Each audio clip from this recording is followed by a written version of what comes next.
के दिन भी बहुत रेलेवेंट चीज है। इस तरह नॉन अलाइंड मूवमेंट के चलते भारत उस समय दुनिया के लिए विश्व गुरु बना, दुनिया को एक नई राह दिखाई। एक इंटरव्यू में पंडित नेहरू से पूछा गया कि डॉक्टर वर्वोरियड, जो साउथ अफ्रीका के प्राइम मिनिस्टर थे, उन्होंने अपार्थाइड को एक अच्छे पड़ोसी होने की नीति कहा है, क्या आपको ये डिस्क्रिप्शन स्वीकार है? इस पर पंडित नेहरू ने उनका मजाक उड़ाते हुए कहा कि इन डॉक्टर को पड़ोसी कभी नहीं बनाना चाहेंगे। Dr. Verwoerd, when he arrived, described apartheid as a policy of good neighborliness. Is that description acceptable to you?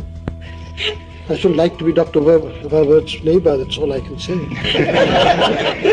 Bandung conference में पंडित नेहरू ने खुलकर अफ्रीका में अपार्थाइड के खिलाफ आवाज उठाई। उन्होंने कहा कि अफ्रीका में एक इनफाइनाइट ट्रेजेडी है, तब से जब लाखों अफ्रीकन को स्लेव बनाकर अमेरिका और दूसरी जगह ले जाया गया। उनमें से आधे तो जहाजों में ही मर जाते थे। उन्होंने कहा कि पूरी दुनिया को ये जिम्मेदारी स्वीकार करनी चाहिए और एशिया को अपने सिस्टर कॉन्टिनेंट अफ्रीका की मदद करनी चाहिए। इसी के लिए पंडित नेहरू ने अफ्रीकन के लिए स्कॉलरशिप्स की भी शुरुआत करी थी और 1965 में ही भारत में 55 यूनिवर्सिटीज में 600 से ज्यादा अफ्रीकन्स फेलोशिप पर पढ़ाई कर रहे थे। इनमें से एक student John Samuel Malecela United Nations में टांजानिया के परमानेंट रिप्रेजेंटेटिव भी बने 1964 में और बाद में जाकर ये टांजानिया देश के प्राइम मिनिस्टर बने। एक और स्टूडेंट ओलुसेगुन ओबासांजी नाइजीरिया के मिलिट्री हेड ऑफ स्टेट बने और 1999 में डेमोक्रेटिकली इलेक्टेड प्रेसिडेंट बने। एक स्टूडेंट थे बिंगथा मुथरिका, जिन्होंने मालावी की मिनिस्ट्री ऑफ फाइनेंस को ज्वाइन किया और 2004 में ये मालावी के राष्ट्रपति बने। मतलब किस लेवल का इन्फ्लुएंस था यहाँ पर, समझ रहे हो इस बात को? इस तरह के एफर्ट्स के लिए किसी लीडर का विजनरी होना बहुत जरूरी होता है। और दूसरी चीज जिसकी जरूरत होती है वो है एक क्लियर कॉन्शियंस। आपने वो डायलॉग सुना होगा कि जिनके खुद के घर शीशे के होते हैं वो दूसरों पर पत्थर नहीं फेंका करते। यही हाल आज प्रधानमंत्री मोदी ने भारत का बना दिया है। अमेरिका हमारी डेमोक्रेसी पर कमेंट करता है, लेकिन कभी इंडिया अमेरिका पर कमेंट क्यों नहीं करता?